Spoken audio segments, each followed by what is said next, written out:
All right, I'm going to go ahead and get started. If people keep trickling in, I'll let them in from the waiting room. This is a new feature from my university. We now have to authenticate everybody.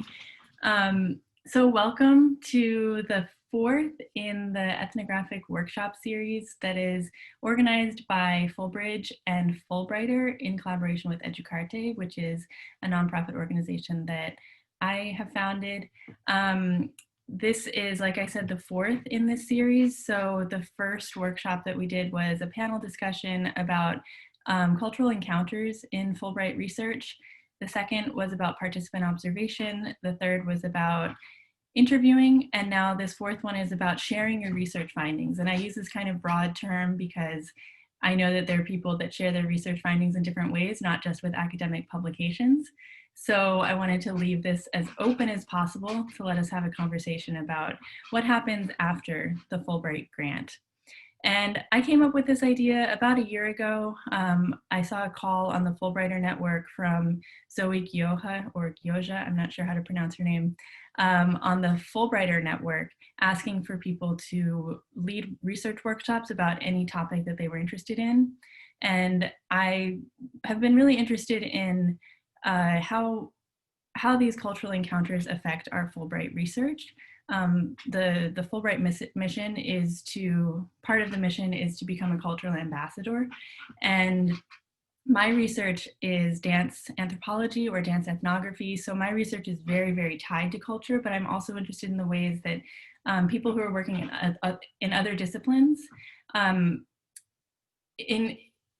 experience the culture and how that cultural experience informs their research in various ways. And sometimes it might not be so direct, but I'm still interested to hear about how, people in the sciences, for example, people in the medical field use these cultural experiences to inform their research. I want to give a little background on the Fulbridge and Fulbrighter relationship. Usually Zoe would be here to give this presentation. She's asked me to do it in her place. So I'm going to share my screen really quickly. All right.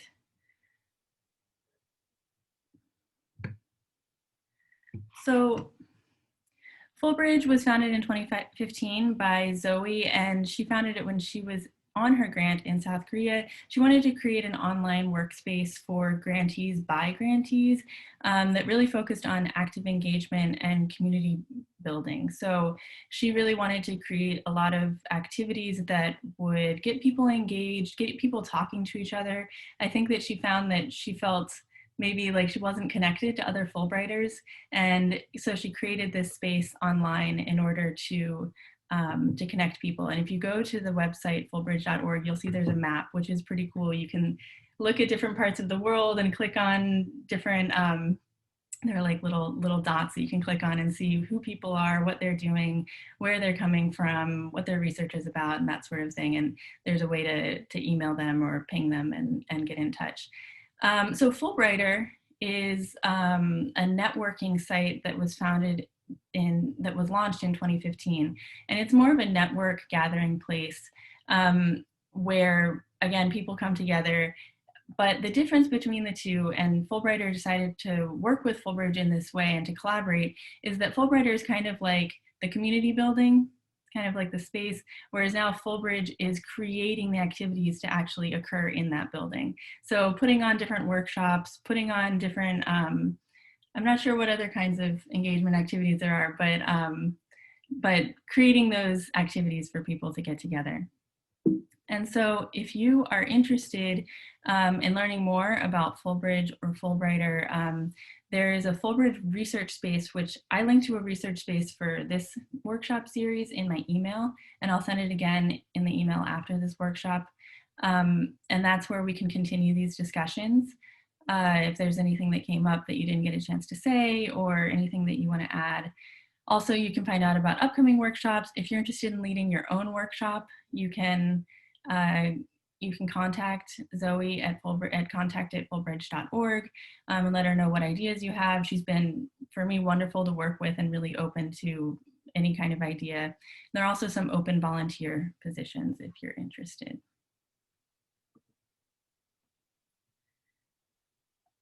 All right, so we have a very small group today, which is great. I've been changing around the times of the workshops in order to allow people in different time zones to participate.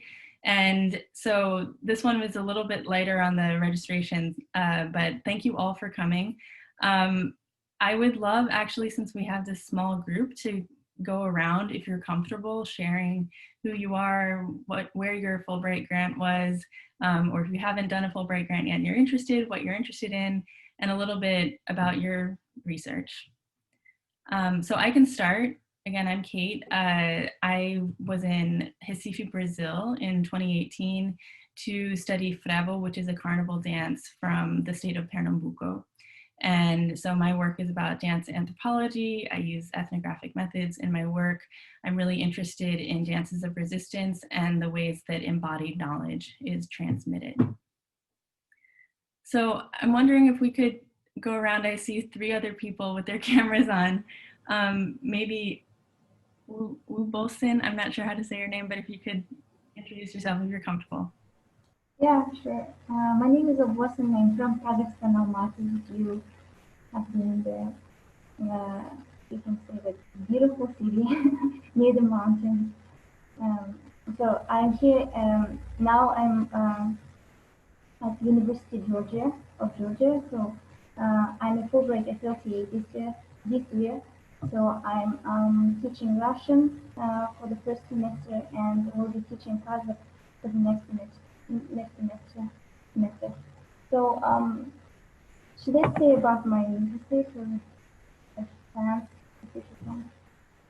So my future plan is so now I'm observing how trilingual, like polyglot other people abroad choose a certain code and how do they switch from one language to another, and when they insert foreign language in their speech. Maybe I'll look at identify and also, yeah, I'm just now I'm like planning. I have a big plan, and I'm recording them already. I have 2 Kazakh people here. So we have a state program, which is like state scholarship, which covers all the universities here.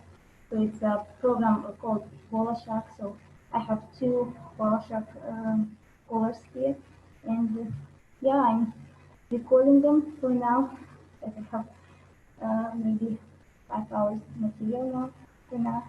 Yeah, I'm doing like transcription. I'm transcribing their speech, and then we'll analyze how do they choose certain codes and how do yeah, how do they decide to switch from one language to another. Great, thank you. Let's go to Benjamin. Hi, everyone. Is the sound working okay? Good. Good, great. Well, good morning. It's nice to meet you all. I actually don't think I know any of you. My name is Ben Young. I'm a cultural anthropologist. I'm broadcasting to you from the town of New Paltz, New York, in the Hudson Valley, where I teach at the State University of New York, here in New Paltz. I have done I've done a couple of Fulbrights in Brazil. Actually, I most recently, right after Kate, in Recife, Brazil, was there in the fall of 2018. And my interests are, I'm an ethnographer by training, so this is great for me. I'm embarrassed that I somehow missed all of this happening earlier in the year, and this was really awesome and important, and I'm sorry that I didn't know about it. So, but I'm very interested in all of these things. My own work is on political sentiment and cultural memory among working class and poor people in Brazil. So I do, all of my research is kind of on that theme. So excited to be here. Also, apologies in advance in 35 minutes from now, I have to disappear to teach a class. So I'm just apologies in advance. No worries. And yeah, I mean, all of the recordings from the last workshops are online. There's a link to it in the agenda. So if you want to go back and look at them, all of that is there. Also, we're probably going to do another series, maybe starting in a few months, and it may be just a repeat of the same topics, or I might evolve it a little bit more. I haven't decided yet, but we'll definitely keep this up. Let's go to Rick. And you're muted, Rick. You're muted. Yeah. I'm Rick Bine. I'm a professor of geography at IUPUI in Indianapolis. That stands for Indiana University, Purdue University in Indianapolis. And we essentially combined the two universities, Purdue and then at IU, in little towns, north and south. Anyway, my area of interest is in terms of traditional agriculture. And I've been doing that for a long time. Initially, I initially worked in Brazil, in Mato Grosso, and did work there in what's now southern Mato Grosso. At the time, it was one state only, and I did work on the colonialization. They were bringing in colonies, people, Nordestino, people from probably Recife and other parts, Sierra and other parts of the Northeast. They were taking up land, and then essentially they were given like 30 acres, this sort of thing, studying that. Anyway, also did a Fulbright in Mozambique. And I was able to use my Portuguese there and taught at the University of Eduardo Manlani. And my research there was dealing with the, I call it four-story agriculture, looking at different levels of plants cultivated together, not just four, but levels of four, but probably 50 different plants together, and how that works ecologically speaking. So that was Great. That was one. Okay. Great, thanks. We have at least 3 Brazilianites so far. Marjorie. Yes, hello. I'm a retired nursing professor from Bethel University, which is located in Minnesota. I had a Fulbright to University of Oslo, Norway in 2005, and then a couple of Fulbright Specialist Awards back to Norway in 2010 and in New Zealand in 2012. So my project when I was at University of Oslo was qualitative interviewing about end-of-life decision-making. So, and that was successful. I had a published academic book, coming from that. Now that I'm retired, I'm onto kind of a new area and have finished a qualitative research project on interviewing family members who have a relative living with bipolar disorder.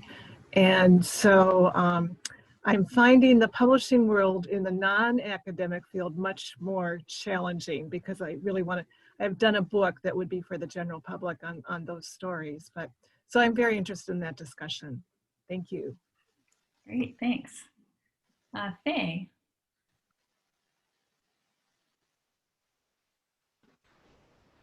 Can everybody hear me okay? Yeah, all right. Hi, my name is Faye Ricker. I am a PhD candidate at the University of South Florida. I just was in Kenya on my Fulbright this 2019 to 2020. Got cut a couple months short by COVID. But I am in the field of the geosciences broadly. My research is with 4 indigenous communities that were relocated for geothermal energy development in Kenya. And I've been doing ethnographic work to examine issues of gender and energy use, as well as sort of place-based understandings of energy and geothermal specifically. So that's where I'm at now. Great, thanks. Aditi. Hi, I'm Aditi and I have joined in from India. So I am a doctoral candidate at the Indian Institute of Technology, Bombay in India. And I was on a Fulbright at the University of Pennsylvania from 2018 to 19 as a doctoral fellow. And my research is based on microfinance and self-help groups of women in rural India, particularly the southern part. And during my Fulbright, I wanted to understand the pedagogy and the interdisciplinary perspective between policy making and the gender equations, like, the how participating in a financial program in the public domain impacts the gender equations in the household. So, yeah. Great, thank you. And I did reschedule this workshop to be earlier in the day so that people who are in India can, because I got so many requests that people in India wanted to participate. We always had them too late. So thank you for joining. Peter. Good morning. I'm Peter Yashofnik.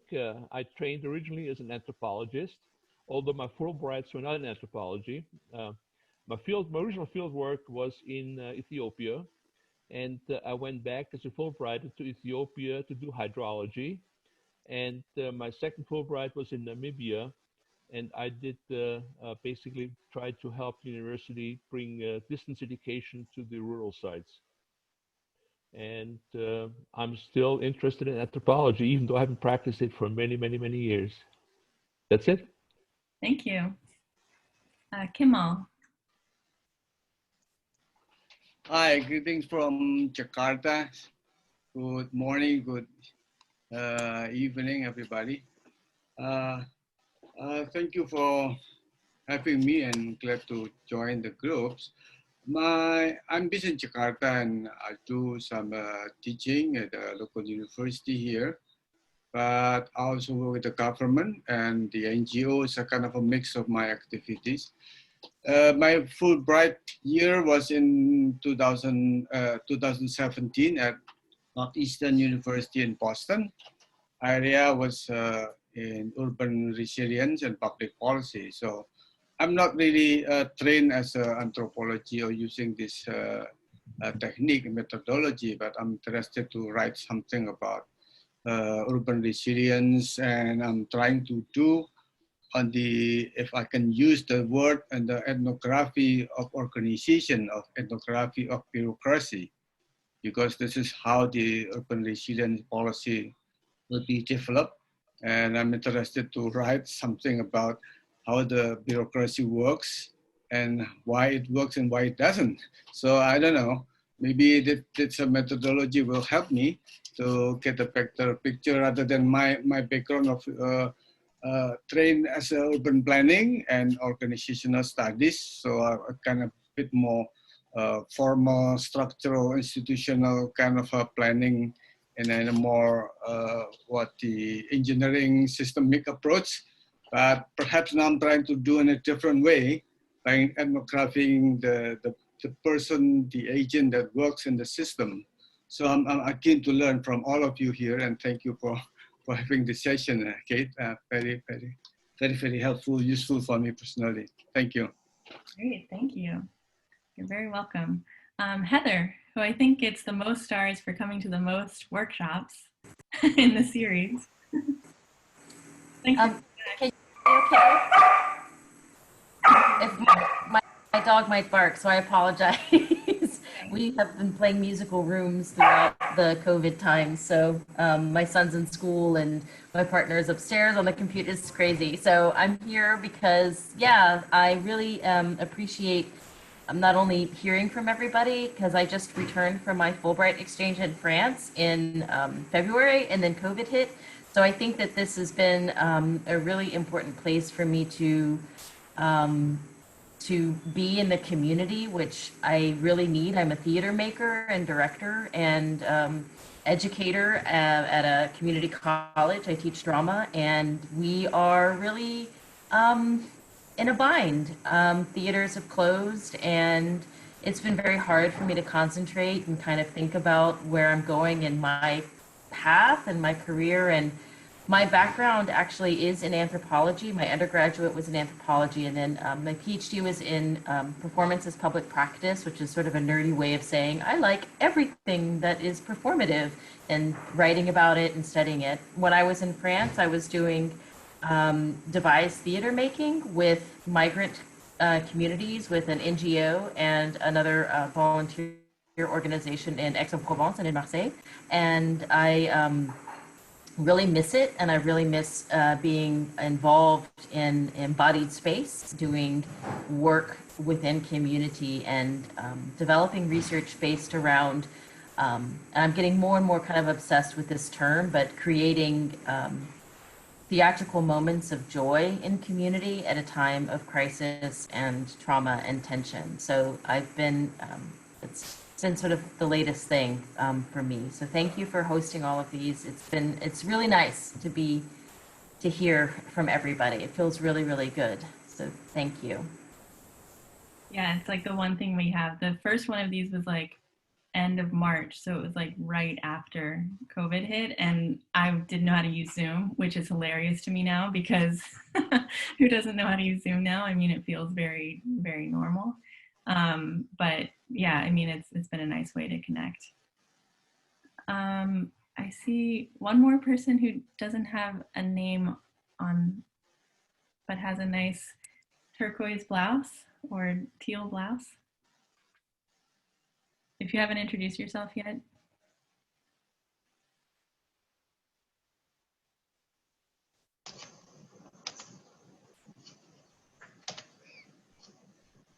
Kay, this is Chad Buterbuck. Can you hear me? Yes, hi Chad. Hi. I don't know if I was anonymous or just what, but my name is Chad Buterbaugh. I am based in Baltimore, Maryland, and I am here primarily to support Kate in the growth of EducArte. I work at the Maryland State Arts Council, where my job is Maryland State Folklorist, making me responsible for traditional arts grant making in the state of Maryland. I have been in this job for about 5 years, following another 5 years of training and experience in ethnographic methods as a folklorist. And I have not thought about ethnography in any depth in that time. And I have actually found that the farther I drift from those methods, the more effective I am at my job. So I'm very curious to hear about folks who are practicing the methods now and how they're implementing those, and how folks are making inroads to bring ethnographic methods into the public sector or into administrative work like the sort that I do. I've never received a Fulbright, but I am an interested observer. So thanks, Kate, for holding this space. Great, thank you, Chad, for coming. I think Maria, is that you without the name on the screen? My name is there. Oh, now I see it. Okay. Okay, hi, how are you? Yes, my name is Maria Lino. I'm a multidisciplinary visual artist. And after I met Kate through Zoom, I realized that I am extremely interested in ethnography, that a lot of the work I do is some form of ethnographic. Anyway, my Fulbright was in Peru, and I created, and it's an ongoing series, a series of art documentary video on women that work with their hands. And now what I mean, it's not necessarily craft, although that is also included, but cooks, domestic workers, children. And I've been going, my Fulbright was in 2011. I've been going every year except this year because of COVID. And I go to different towns because they invite me. So I go to their towns of origin from Lima, the capital, and film them, and then I edit it in diptychs and triptychs, not using music, but using the sound of whatever work they're doing to create this really rhythmic repetition of what daily work is. So I've been from the Amazon to 5,000 meters above sea level, both, filming these women. So some of you, I notice, also have been working with labor basically, I'm very interested in women's labor and also in global migration. So that's a general. Thank And you. I have to leave early. I'm taking a class history of printmaking at 11, so I'm very sorry. Yeah, no worries at all. You can come and go as you please. And I see that Liliana is driving, so we'll let her focus on driving. Please be careful. All right, so let's dive in now that we know a little bit more about each other. We've already talked about kind of specific ethnographic methods in terms of observation and participant observation and the interviewing, and a lot of this has come up in terms of ethics, and I think that cultural appropriation and those kinds of issues have been other topics that have come up in previous discussions.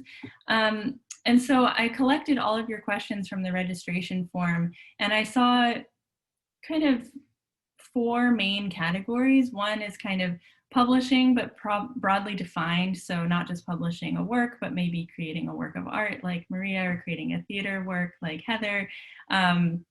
For me, kind of creating a dance or something.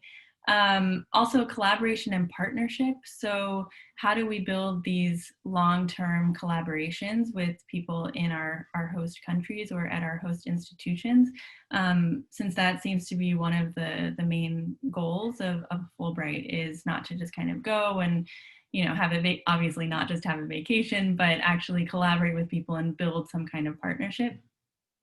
And also activism has come up a lot. I think that in our last workshop, actually, there was a lot of discussion in terms of doing oral histories and talking to people who were activists, but also that the researchers themselves were activists as well, and what are the ethics of that. And so then in terms of sharing those findings, how do we share that in an ethical way?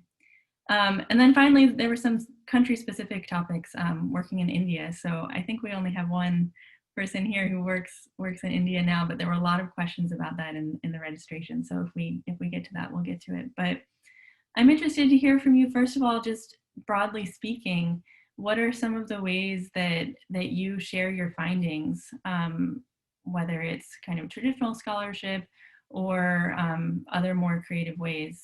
For me, I think that I've been surprised how much the Fulbright experience kind of launched me into, I wouldn't say activist work, but really advocating for studying dance and music from an ethnographic perspective, and trying to help students both at the university, but also like in my community, trying to build engagement opportunities to learn about culture through embodied participation. And so it's been really interesting for me with EducArte, which is the organization that I founded, to kind of think about beyond the university, what are the ways that we can also share this information more publicly to a general audience, or an audience that is really specifically interested in, like, for me, Brazilian dance, or my background's in Irish dance, so also in Irish dance, which is a very specific niche community. But I'm interested to hear from all of you, what other ideas you have.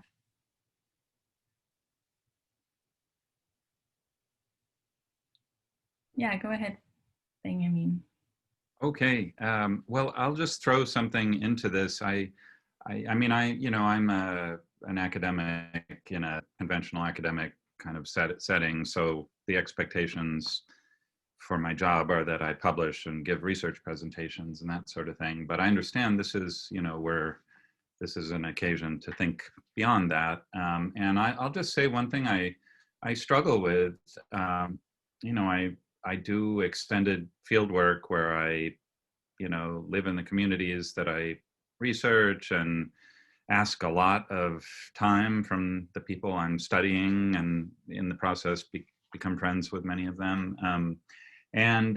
So there's this big ethical question of what did they get out of it, and this isn't an easy question. I'm not trying to, I love Fulbright, but actually Fulbright it's not a part of doing a Fulbright to present what you learned back to the community where you did the work. And that's an ongoing struggle for me. And again, it's not a critique. It's just my life isn't I mean, I go back to Brazil as often as I can, which before COVID was at least once a year. You know, so I'm interested actually just in if other people have reflections on, I mean, of course, we're all on online social media, and I'm in WhatsApp groups with the people that were important in my ethnography, and we're always sharing stuff. But you know, it's a challenge. It's a unique challenge to find out, for me to think about, you know, it's not enough to send a research paper published in English or even a research paper published in Portuguese to the community where I work. I have to go there and actually organize something and present it for them. And that's not an easy thing to do, but I feel ethically it's very, very important. So I'm just wanted to throw that into the mix.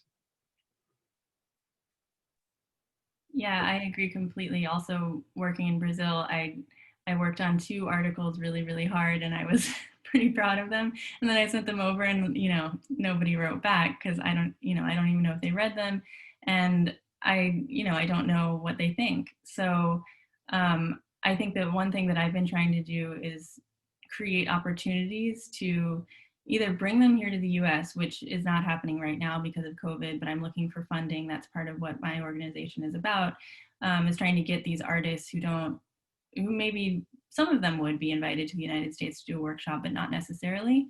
I met some amazing dancers and teachers when I was there, and I really want to bring them here and have them share some of their work. I've also found that actually during COVID, I've been able to take classes and send, you know, pay for my classes that I'm taking through Zoom in Brazil, you know, and it's kind of been a nice way to give back and say, hey, I'm still part of this community. I'm still learning from you all, you know, and I'm not just, I'm trying to give back in that way. So I think COVID has both been negative and positive in that way. If I can, hi, yes. Yes, besides all these Zooms that I keep track, I think this is very important because I work with women that many were child domestic workers, and the NGO that I did and still do when I go to Peru, volunteer work, they're trying to eradicate child domestic work, which is getting again to be a very extremely serious problem. It was already a serious problem, but now with COVID, even more. So I did these videos, and altogether I have like 16 videos of 16 different women, and I'm still editing since I go every year. And what I wanted to do is to have a one-person show in a really nice cultural institution in Lima or in whatever other city, and the women to be the guest of honors. Because if you go to any exhibition in Lima in general, you will see people that look like us, you know, and very rarely you would see anybody that you would think is either of Andean descent or Amazonian descent, or more what they call the original people, you know, pueblo originarios. And so that was my thing. I really wanted them to be the guest of honor. And I've been so close twice to have this in a couple of institutions, because I found a curator that really loves the idea. And a few months before he gets kicked out, they changed they changed the area, they gave it to somebody else. So it's something that I'm still trying to do. So here in the US, I've had those exhibitions. In New York, I've had it here. I did have one of my videos that was in a group show in Germany and in Poland, in Warsaw and Berlin, also in Cyprus.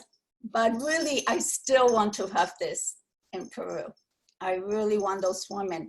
And yes, at the beginning, it was this thing. They looked at me because they told me, you know, you have money and you're white. And I'm like, I come from working class family. I really had to earn their trust. And I do not do, as I presented in another one of your Zoom workshops, I don't do formal interviews. the women can tell me whatever they want of their life.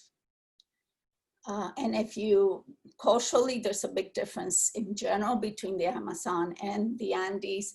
And usually the Andean women or Andeans in general are much more reserved. It takes a long time for them to trust you.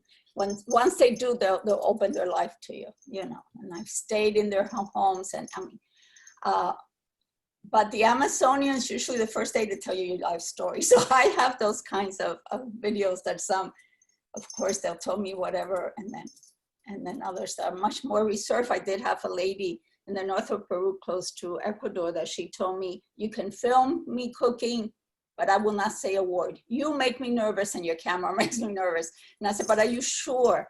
So money-wise, I haven't made any money except the 4 months that I was in the Fulbright. And of course, I also taught.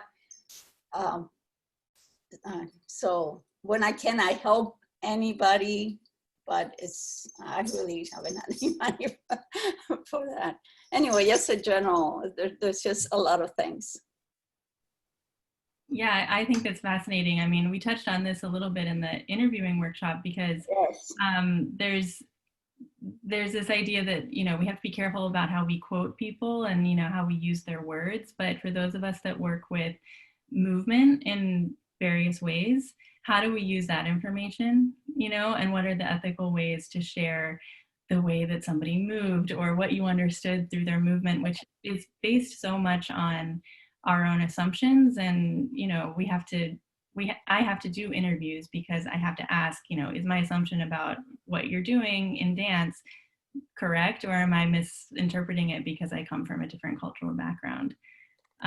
So I think that's fascinating, you know, and it brings in, it highlights how we have to be careful about how we share, you know. If I can just one story that you reminded me, this lady that, and I'm filming her making Juane, which they usually do during St. John the Baptist celebration, and it's very typical in the Amazon. So she's making, I've been following her for 2 days with the camera, literally hour after hour. So by the third day, she tells me this very, very, very personal story. So I was with the camera and I'm like, I'm not sure if I should film this. But anyway, so I edited it and showed it to her. And she was, no, you don't put this, this is for you, this was not. And I said, no, that's it, it's out. It's not in your video. I made 2, I still have another video for to film. But she got really upset and I was, you know, I asked you, but if you don't want it, it's out of there, don't worry. So there's always this balance, even though she saw my camera and I had been filming her for, you know, this was already the 3rd day. So yeah, you don't, Yeah. Academic wise, I have been working. In fact, yesterday was a Zoom meeting with video dance, as a matter of fact, but that's a different story. That's more academic. I actually gave a lecture last year when I was in Peru at the university in a choreography class about video dance, obviously not about dance. Yeah, thank you for sharing that.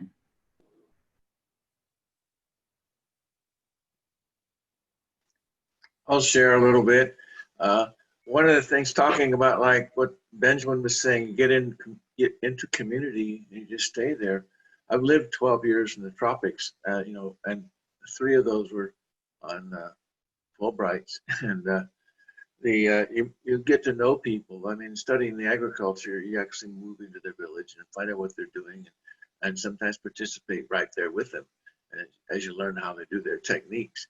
But and it's also kind of, it's like their idea of having friends is very different from ours. I think, in a sense, in this country, in the U.S., we are friends. We're less connected sometimes to friends, but there you become bonded with them so much. It is kind of heartbreaking that when you're gone suddenly. Where'd he go? You know, when are you going to come back? You know, this kind of thing. And so it's that is a sad thing. But I am sharing my work.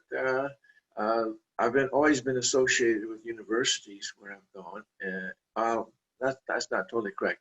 I was in the Peace Corps originally in Brazil, and that was with the university, but I was more for my dissertation work. But anyway, when I publish things, I publish a number of articles in these different regions, academic things. So I always send them back to those universities where I was, so that at least it gets shared in that way. And it's sometimes I find people that have already been in those areas, and then make new bondings, different connections and this sort of thing, and keep things up. Today, with all the internet that's out there, so when I first went in, there was no internet. There was, the communications was very, very slow, and so now the internet, and like somebody said a minute ago, how the Zoom has totally taken over our lives. And before March, I've heard of Zoom, but I'd never been on one, and now I've been on maybe 30 or 40 every month, and it's amazing. And I think that's another way to make connections as we do that, working with different countries and things like that. One thing, I am retired, and one of the things I'm doing is writing, and this is sort of like Marjorie's doing, writing up stories of my experiences there, not academic, but just a lot of interesting things happen. I'm talking about some humorous, some very sad, and you just write those up. And I'm creating a book of all these little stories that will, I don't know, I need to find some place to publish it, but at this point I've got about 60 of them written up, and I'm excited about it. But I talked to a publisher, and they want huge amounts of money, and then you only get 5% of the royalties. So I'm still looking at that, but I'm still writing, so I haven't been haven't pursued it too much. Anyway, I'm just telling you about that. So yeah, that's one thing that I find fascinating, like the stories from the experience on the ground. When I go back after months, I've been working on an article, and the article is finally done, and it's been edited 15 times, and it's down to the exactly what needs to be told in the article to make it a nice, concise, and clear article. But when I go back to my original field journal and I look back and read, and I remember like the tiny details about walking to the grocery store, the supermarket, or just walking down the street and I saw something, and I just, and I was affected by it, or I was in a bad mood that day. It's just, because not every experience is positive, sometimes it's really a struggle. So it's just fun to go back and think about, wow, there's actually so much more than what actually gets shared. And so I have been interested in the ways that, maybe we could tell these stories in other ways. I don't know if the ethics of publication are the same with that, if I wanted to write up stories like you, Rick, and Marjorie are doing, but I think there's so much of the richness of the ethnographic experience, the cultural experience, is in those day to day, and then by the time it gets to what an academic publisher will publish, it's like, I hope it's not dry, but it's not the same, and that's one reason why I get a little bit embarrassed sending an article to the dancers that I worked with, because I'm like, oh, I know, like, there's so much more, and we felt it when we were in the space together, moving together and laughing, and and I can't even write it down. Some things just can't be written, but I'm really interested in that process. That's the way you get it out. I just real quickly, I wrote a story on driving in Brazil. It's not very long, but there's a lot of chuckles in there. That is not something that I had the courage to try. Yeah, I mean, I think that again, I'm still processing everything because I recently returned and I have so many notes. And I think to what you're saying, Kate, for me, the experience is almost built on the little tiny moments that are precious, as opposed to my grand theories about what we were doing in this space. And I think that the biggest struggle for me is trying to please the academic community, but also please the artist self in me that thinks that, like, this really tiny moment in the middle of nowhere south of France with 5 people in a room to me, it was of monumental significance what we were doing.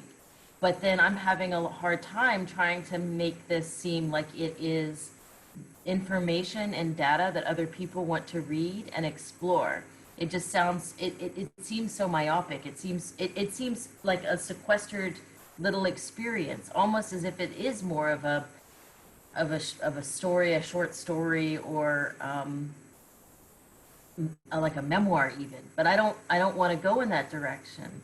And I've been having a lot of struggle with how to present this research that does justice for the participants as well as for myself and the academic community.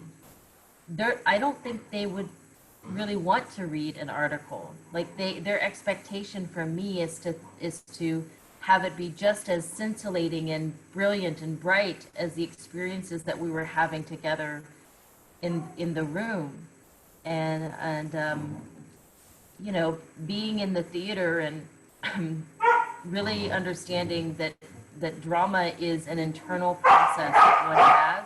I apologize. He's 6 months old, my puppy. He was way more a second ago. So I'll probably have to be quiet because it's pretty loud. But anyway, so I just wanted to say that, yeah, that's an issue for me. Is just those little moments are actually the moments that I really savor. Yeah, I remember when I wrote my dissertation, my advisor said to me, "But you show up so much in this dissertation." This was not in Brazil. This was on the island of Montserrat in the Caribbean. And she said, you know, there were photos that I showed up in a couple of the photos that I included. I was in the stories, and she was like, it's just really, she was trained as a like strict anthropologist, and she was like, you know, I just, it's not normal in a dissertation to have yourself show up so much. And I was like, I tried to take myself out in response to that feedback, but looking back on it, I feel justified in including myself because I think that my positionality is so important. And I was specifically studying influences from Irish dance in the Montserratian masquerade dance because it's known as having the widest Irish influence out of all the islands on the Caribbean. And I was there as an Irish dancer, and I was interested in the ways that dancers and musicians were interacting with me. And there were some ways where the masquerade dance was a parody of Irish dance back when it was originally developed. And I was in a situation where they were doing a parody of me at one point on stage. And I didn't realize it till afterwards. I was like, they were making fun of me, and it was all in good faith, but I had to tell that story because it was so telling about, this history. We talk about the narrative of, back in the 18th century, there was this parody of Irish slave masters on Montserrat. I was, not as oppressive as an Irish slave master. I was not as threatening, obviously, but there was some like reference to that history that I experienced, and I felt that I had to tell that story. But I remember being told, well, you shouldn't include yourself so much, and it just felt impossible to do that as a fellow dancer. My approach is to go into a community and say, first, I'm a dancer. By the way, I'm also studying, I'm doing research, but I'm here to dance with you, and so that has always been really important to me in terms of how I frame the ways that I talk about the experience. I can just share, I'll share that I was able to bring my research findings back to the community when I got the Fulbright specialist to New Zealand because that is a consulting teaching experience. And I was able to take research that I'd done on end-of-life decision-making to Maori community in northern, it was a healthcare community on the North Island of New Zealand. And it was so well received. So one way to build is using a specialist award to do that, to bring it back to the community. And then as a result of my collaboration in Norway, I connected with a couple of public health nursing educators there. And we were able to, I think we got inspired working together. They actually came to Minnesota to do some work on their doctoral work. And then they ended up spearheading International Public Health Nursing Conference in Norway, which now has been in several other countries. But then I was able to present the research when I went back for a specialist in Norway too. So there's kind of ways to connect that, taking original research back to communities, actually through Fulbright Awards. So I found that extremely rewarding to do. And then just regarding my current research on looking at family stories about having a relative living with bipolar disorder, one thing that I'm doing methodology-wise is after doing the interview, I've written their story using a lot of their words and quotes, but then I do a second interview. I send them the story, and then they're able to give me feedback, make changes, say, oh, I don't want that in there, or I would really want people to know that. And so that whole process, I think has been, I can make sure that it's really, you know, good data. And since I've had trouble publishing my book and the stories, what I'm now doing is doing a website and putting the family stories on there. And I'm hoping that the website then will be maybe an avenue to interesting a publisher. So the challenge is, you know, writing for a non-academic audience. That's been my biggest challenge. So I just wanted to share that. Yeah, I do get the sense what Benjamin said earlier about, you know, that Fulbright is kind of like you go, but there's no motivation to give back. And that actually wasn't my experience in my proposal writing process. I was made aware that it was really important to find some way to build a collaboration or to build a partnership so that you are giving back in some way. And also making the research available to the general public. So having something like an online blog or a website or some way that you can share that isn't just, you know, for the ivory tower, you know, writing in academic language, but something that anybody could understand. So I've also really been exploring the ways that we can share that not just writing, you know, experiences, creating experiences that I would like to build based on the Fulbright experience that I had. Marjorie? Oh, sorry. I want to let Kemal go because he had his, he was muted. I mean, unmuted before. Yeah, sorry, I cannot share much about my ethnographic experience because I'm basically pretty much to say doing kind of a reflective inquiry kind of action research. But the way I learned from my colleague that maybe ethnographic reporting is have some strength, and this is related to Heather posting in the chat box, and you mentioned about how to put yourself in the reporting. I think this is an important part in my view, because I'm now involved in an institution that doing the organizational reform, and I'm not part of the process in the institution. I want to share the experience of the challenges and the whole experience of communicating with the people and working with the other groups. But this is quite a challenge for me, and the ethical issue maybe coming with this approach as well. How can I put myself or not put myself into the whole stories, because the whole interaction is coming with me as a first person that dealing with the other people, and second person and third person as well. The whole communication, discussions, my reflective thinking, I think I want to share with the bigger audience. So if there are people doing the same process and organizational changes, they can learn from this. But I'm still learning, Kate. So I'm sorry that I put more questions, but I learned from you that you also have some challenge on the putting yourself in the story. But for me, personally, I think it's a pity if you missed that one, because you are the important subject in the whole process. Why you should be out from the whole story if you are the one that really create that story or part of the story. So I don't know whether this is kind of a discussion, debate. I read a little bit on the autoethnography, which is something that I learned. This is something that you put yourself, but into the whole story. This is something that I'm still working on this, but I'm really planning to write something about, not in a more technical way of the organizational reporting or those things which I've been doing in my professions, but I'm trying to do myself into the whole process and share with the bigger audience to learn from the situation. I don't know, just want to reflect from your discussion and triggered by Heather notes about she has to argue a lot about the self-reflective process.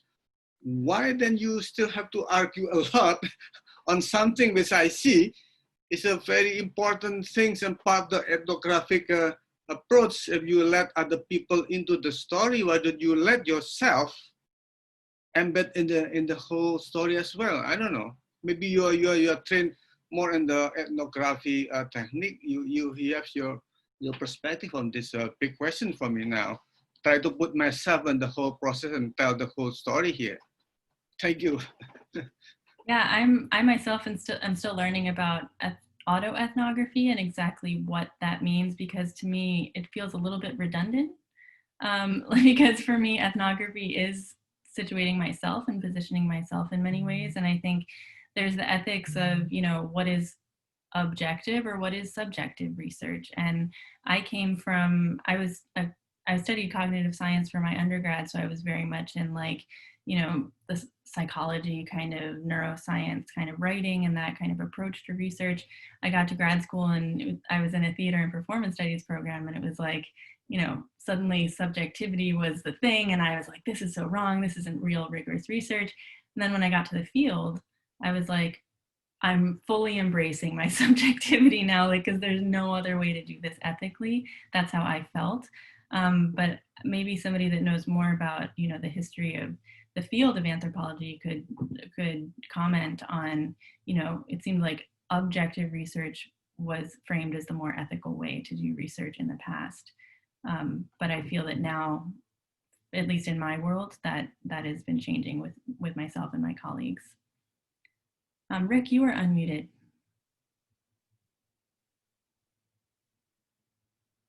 You're muted now.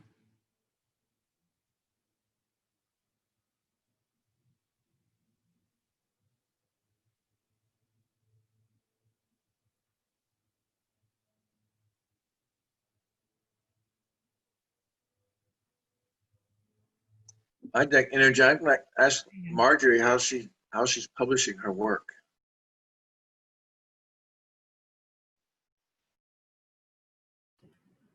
So originally I put all the stories, I had them as a whole story, but I found publishers were not interested in whole stories. So then I did it by themes. I did a whole analysis of all the interviews and came up with kind of action themes about how relatives who have, you know, family members and relatives living with bipolar disorder can make their way through the stages of, you know, realizing what's going on, coping, and finally, you know, ending up actually advocating for their relative and for people who are who live with mental health conditions. So I've written the book. I've actually written 2 books. The first one I decided will not publish. Then I've written the second one. But I've sent over 50 proposals and queries to agents, and so far I'm not getting any interest. So that's my challenge. So I thought by putting the stories on a website, then at least if I get people looking at the website, I actually had one author say, or one agent say, in order to get an interested publisher, I would need 75 to 100,000 followers. So, and I'm not a big social media person, so that's a challenge. So, but I may go the self-publishing route. That may be what I end up doing. Are you seeing the publisher? There's some publishers that they'll publish it, but they want, you know, $3,000. Yeah, and that I'm not going to do. You have to be very careful. about Yeah. that. So, yeah, that I'm not, I would rather spend that on self-publishing than have a publisher do it. So Yeah, I hear you. Yeah, yeah. thank you. Uh-huh. This world of Instagram popularity, I mean, 75,000 to 100, that's a lot. Chad wrote a really interesting question in the chat. He says, what do folks in the communities where you work say would be the most useful to them as a result of your research? That is such a good question. And I realized I'm like, did I ever ask them? I don't even know if I ever asked them, and I feel kind of embarrassed. But I mean, when I got back, I continued to do the workshops with them via Zoom for a little while. And then August happened, and in France, nobody ever does anything in August apparently. So we're probably going to start back up again. And I feel like what they really want me to do with the research is to make them feel that way that they felt again. So it's almost like I'm helping them to access some kind of emotional state of being that is difficult for them to reach on their own. I know that seems very strange to say, and that's what I'm trying to figure out how to articulate. But the joy that we had working together and the escape that I provided for them emotionally and intellectually in these spaces, and also the community building that we were creating, where we could be goofy and silly and serious all at the same time in that kind of stew, that's what they want. They don't want me to show my research. They like pictures. They like me showing pictures of what we've done in the past. And for the NGOs and the volunteer organization, they like me sending them Google slide presentations that are really simple and laid out and that demonstrate to their funders what we were doing when, this sensitive population was working with this foreigner myself. And I think that the little contributions that I have, oh my gosh, I can't even concentrate when he's barking. I apologize again. Anyway, I think I said enough, but that's one way, is that I'm continuing the work via Zoom, and I am helping to cultivate memory of what we had once done, and finding ways to empower them to do these workshops on their own without me in community. Because it's not just that we're doing theater techniques. These folks are learning how to, we're all learning how to speak French, right? In a theatrical setting. So it's language learning, and it's also public speaking skills. It's confidence building, right? So it's almost the psychological growth of the participants. That's what is helpful. Okay, I'm muting. I'm sorry. Oh, rough. No worries.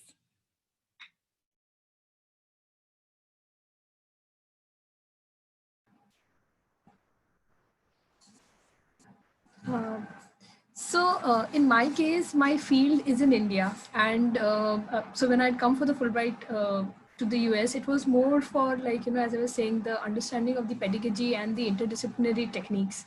However, being in India, my field is also not in the same geographical region in terms of the way that they speak a different language, a different local language than what I do. So one of the challenges that I was also facing was that I had to take the help of an interpreter at most of the times. And when I was there in the community, what really helped me was especially because it was my host family, they had neighbors who had young kids, so they would come and they wanted to learn English, and I wanted to learn the local language. So in one way it helped to really sometimes just watch cartoons with them in the local language, and they would interpret it for me, and I would probably just speak about what I was doing, and about the opportunities that were available to me within India in terms of probably scholarships or other opportunities that helped me pursue what I am doing. And even till date, we communicate like, through WhatsApp or some other, like they have a smartphone, so that helps. But otherwise, I also am not very sure of how I am really contributing back in terms of the knowledge that I have, like, really gained from my work there. But how is it really creating any value for them, particularly in that space? I'm not really sure. So your like, feedback, like whatever you all shared, your reflections were very helpful. Just want to say that. Yeah, it's great to get this question, Chad, directly, because I realized that I also never asked it directly. And I know that when I'm thinking through my research design, I'm thinking, who cares about this? That's always the big question in academic research. Who cares? And I find that that question often leads me into like tying it to some grand theory of culture or whatever, where like when I actually get to the field, who cares is like, we care because we're dancing together, like that's it.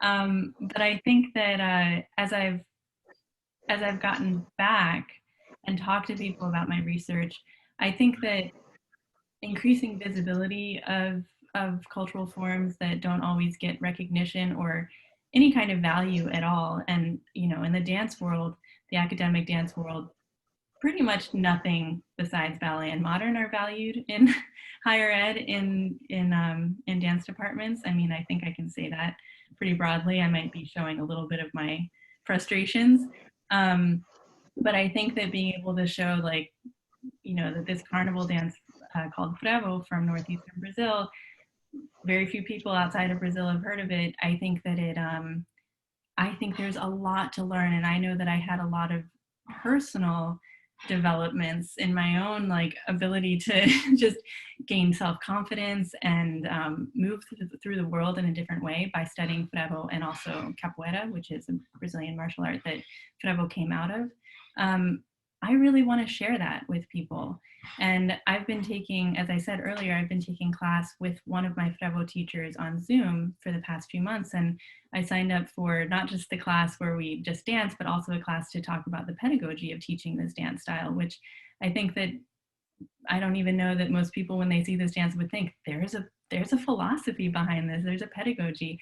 And we talk through what are the ways that this dance style breaks down ideas of what beauty is, of what aesthetics are, breaking down, the kind of European Western aesthetics that you would see in something like ballet or even Irish dancing, which is where I come from, but looking at different ways of allowing for individual expression and resistance, right, which does have a broader social component. And so to me, that's what I think is really interesting. And sometimes that just means talking within the community, within the dance community, and not to a academic community necessarily, although I do feel stronger and stronger with every day, more of an advocate for culturally specific dance forms in the US. I think that they don't get enough respect, to be quite honest. And I felt that as an Irish dancer my whole life, but also studying other dances and realizing, people have no idea that like carnival dances, like people are just dancing in the streets, drinking, it doesn't look like it's anything that requires training or, whatever, but that doesn't matter. There's still so much value in that kind of expression. Kate, thanks for giving that question a little space. I really appreciate it, and for describing how you're raising the profile of some of the data you've collected. I saw in the chat someone referred to creating and publishing a newsletter sort of aimed at sharing the same sorts of stories. I'd also like to suggest that in all of the communities where you're working, you have a greater depth of expertise than so many other folks. You probably have a decent sense of what sorts of funding would be important to some of your constituents that you're meeting in the field. And as academics, you're no strangers to grant writing. So any technical assistance that you could give your communities in that way would probably go a long way. In some cases, their needs might revolve around recognition of their artistic expertise, maybe in other cases, access to clean drinking water, I don't know. But probably there is a need that you could leverage some of your expertise to help with And for those of you on the tenure track, that feels very much like a service item that could go on your CV. That's just a small perspective from the funding world. That's great. Thanks, Chad. I mean, I think that's what it comes down to when we talk about the value. The value is how much money we're willing to put into these communities. And I mean, that's part of what my work has been with EducArte, which is relatively new, but just seeing like, I don't have as much space to do this through the academic world. I don't have a tenure track position. I just teach 1 or 2 classes at a university per year in dance ethnography.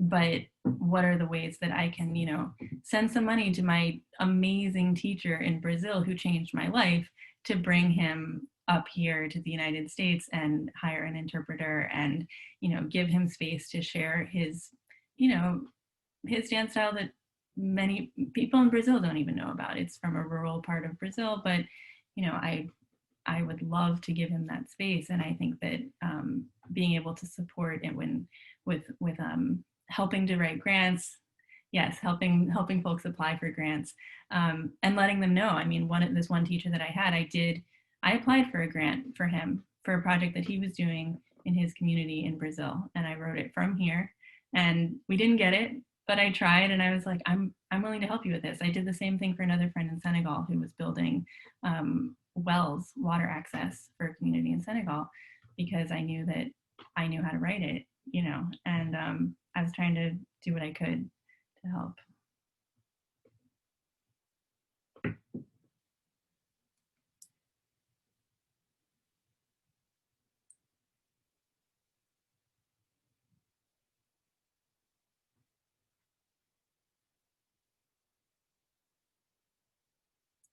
I'm looking at the questions on the agenda. I'm really interested in this.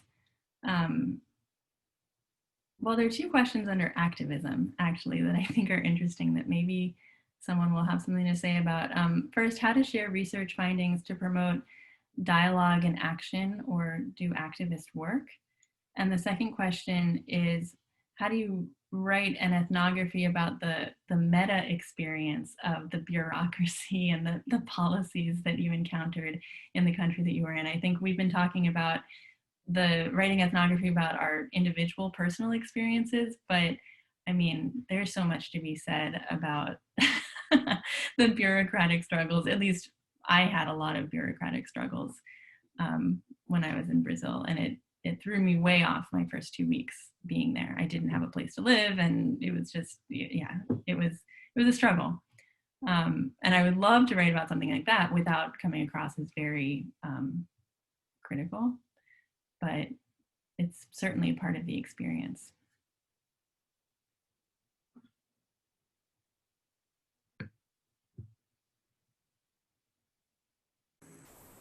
I think that the first month the first 6 weeks when I was in France, I didn't have any access to any of my funds because getting a bank account in France was like, and you know, there's a joke amongst the French that the French love bureaucracy, you know, more than they probably love being French to a certain extent. So like, in fact, this was part of my Fulbright like proposal, was to talk about the bureaucracy that migrants have to go through, in the paperwork they have to go through, and the performativity involved in doing, for example, credible fear interviews and whatnot. Like there's this whole bureaucratic processing of human beings and individuals, which in many ways is antithetical to the whole purpose of being, like, to become a citizen. One has to actually understand the bureaucracy more than being a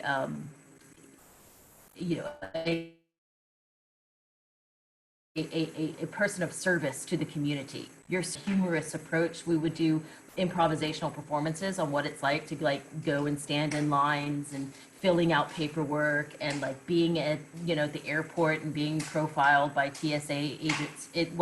In the United States, TSA agents, but by, you know, the security at the airport, the Charles de Gaulle, or wherever you're coming from, and how the time involved in the bureaucracy is time away from, you know, your other pursuits in this world, you know, learning learning a new dance or learning the language even, right?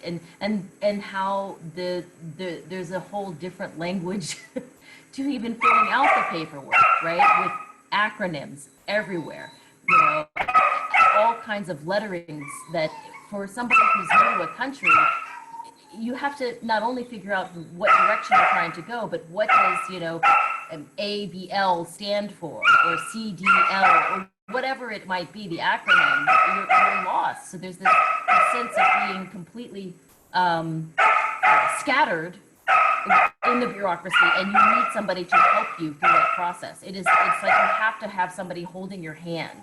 Otherwise, you will drown in all the paperwork. Yeah, I remember waking up at 4 a.m. so I could go to the office to get my CPF number. Those of you that have been in Brazil, it's like I had to get there at 4 a.m. to stand in line at 5 and then wait in line until 9 a.m. to be told that the computer system was down and to come back tomorrow. And then again, it was just all of that. I remember that one of my mentors wrote a chapter in her book about campesino theater in Cuba, about a whole chapter about waiting in line, and you know, the kind of like the embodied experience of waiting in line, which I thought was really interesting.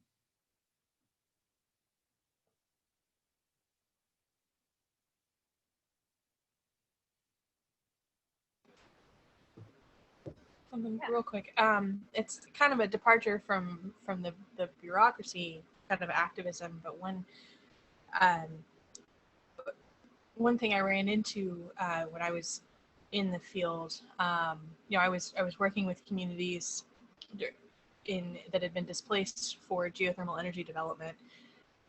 You know, just living with them, you know, doing my ethnographic work in these communities, and like down the ridge, we could see another community that was actively like being burned and chased away by this energy company. And so I just didn't know my role and my place in that situation, because there was this, you know, I'm here talking to this community that had this happen to them 2 years ago, and now, you know, we're actively watching it happen to a neighboring community just down the mountain. And you know, it was on the front of everyone's mind. It was always the first topic of conversation when I would enter someone's house. It would be, oh, like, look what's happening to the Turkanas, and it was always the first thing that we would talk about. But I also, you know, there were people in the community that asked me to reach out to, you know, because they saw me as this connection to the West in a sense, and I was asked to reach out to news outlets, and they're like, I didn't know my place and my responsibility in any of that. It was a tough spot for me as a novice at this. This was my first foray into the field, and you know, it was kind of a tough spot for me. You know, if anybody had any insight on that or similar experiences. I think it's great to bring that up. I remember that when I wrote my Fulbright proposal, I sent a draft to somebody that I was working with on building my proposal. He was editing it, and I had written something. This was, you know, I was going into Brazil right when, you know, after the Lava Jato, and you know, it was like a lot of political turmoil going on. And I had written some things about, you know, that I would maybe look at how politics were affecting dance at this time, and these communities. And I was told to cut anything that had to do with politics, because Fulbright is supposed to be about the research and about the culture. And I was told, just don't get involved in the politics of it. But then you arrive, and like, you can't ignore it. It's a part of the experience. And Faye, it sounds like your experience was quite was quite intense. And it's hard, you know, how do you then separate that? I think you can, but at some level you are asked to, right? And what is Fulbright, you know, your funder, the people that are giving you money, what do they want you to be commenting on or getting involved with?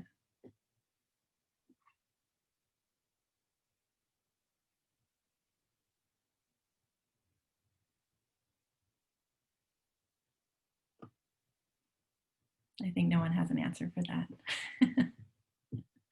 but really good questions to ask. I think Vivian was asking, Faye, you were in Kenya, right?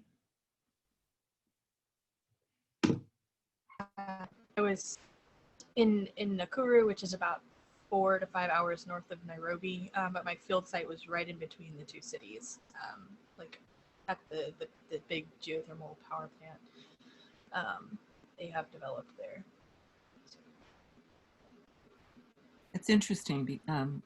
I study labor and climate change. So looking at how energy companies in the name of climate, Sustainability, right. Yeah, sustainability are creating some disastrous situations is very important. But I'll say something about Fulbright or any government funding when you're involved in a project. I mean, I think that you really still have to follow your conscience. And, first of all, I think as Americans in another country, the only thing I think that we can do is to help call attention to injustice. And, it's not like we're saviors or anything, right? But we do have a line to another country, to media that we can use. When I was in the UK, one of the first things that happened was a strike. We were a campus strike. We were on strike. And, I did not consult Fulbright about my relationship to the strike. I was teaching at one class and I joined the picket line and, did get involved. I think, no matter where you are and no matter who's paying your bills, I think you have to follow your conscience. It doesn't mean that you write that in your Fulbright application. Yeah, I agree. I mean, I think that I was able to weave it into my conversation about dance. I mean, I was talking about the politics of naming something intangible cultural heritage, for example, which the people that I talked to in the communities that I was in were quite critical of. Some of them were very, very much embraced it and said, hey, we're getting a lot more funding because of this, but others were saying, this is killing our culture. And I felt that was important to bring up. But, knowing that I go to a conference that is organized by people from UNESCO every year. Like, oh, how do I talk about this? But I feel like I get away with it because I'm talking about it through dance. I'm not just, making these blanket statements. I'm drawing on things that people have told me directly, and trying to give, multiple perspectives on the topic too. Like I said, there were people that felt very positive about that designation and other people who were quite critical of it. But I think with many things, there are positives and negatives in the process of politicizing, culture in some ways. So I think that my research also has a lot to do with how culture is political and the body is political in a lot of ways. So it's hard to separate that. So we only have a couple of minutes left, and I just want to give some space for any final thoughts. I think this has been a really nice conversation. Out of all the workshops, I feel like we've gotten to know each other a little bit better. This has been a really nice, small conversation, which I really appreciate.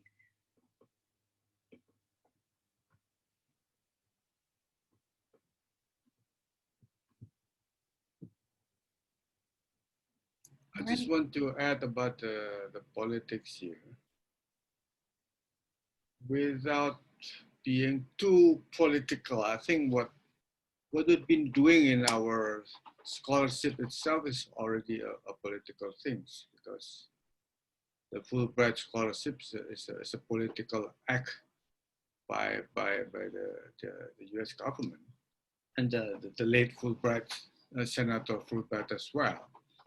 But I think the way we do ourselves in the field is pretty much how skillful we are crafting our politics into the Fulbright scholars kind of activities in a more academia setting. But I agree completely with Vivian here that this is the kind of art how you put yourself and follow your consciousness, but then also you are placed in a system of administration of scholarship that requires you to follow certain things.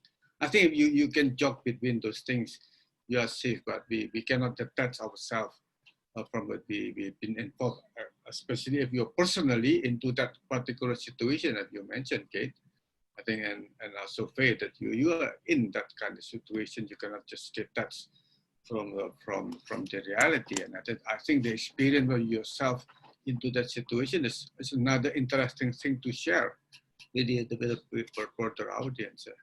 So the way back to my work actually is very much political, because the restructuring of the institution in the government is a political move in terms of they change the organization, the structure, and the people.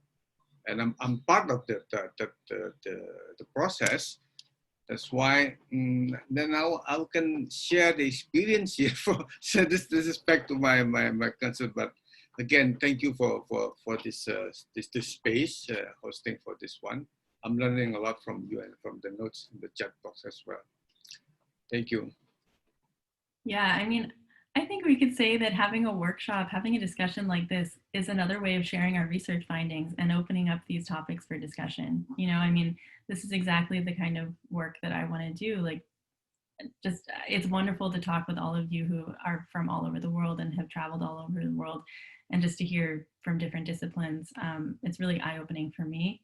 And so I think this is a really valid way that we can share our findings too, besides writing it up and, you know, putting it on our website or whatever, that we can just have a conversation together. So thank you all for coming. I appreciate all of you and the conversation that we've had. I will be sending out a recording of our conversation. There were a lot of people that registered that did not make it, which is common. So I like to send out the video. And yeah, if anyone has any follow-up comments or suggestions for future workshops, just shoot me an email. If you have an idea for another workshop that you would like to lead, you can email contact@fulbridge.org. I'll put it in the chat. And you can suggest it to Zoe. All right, thank you so much. Have a wonderful rest of your day or evening. And I will hopefully see you soon. Thank you.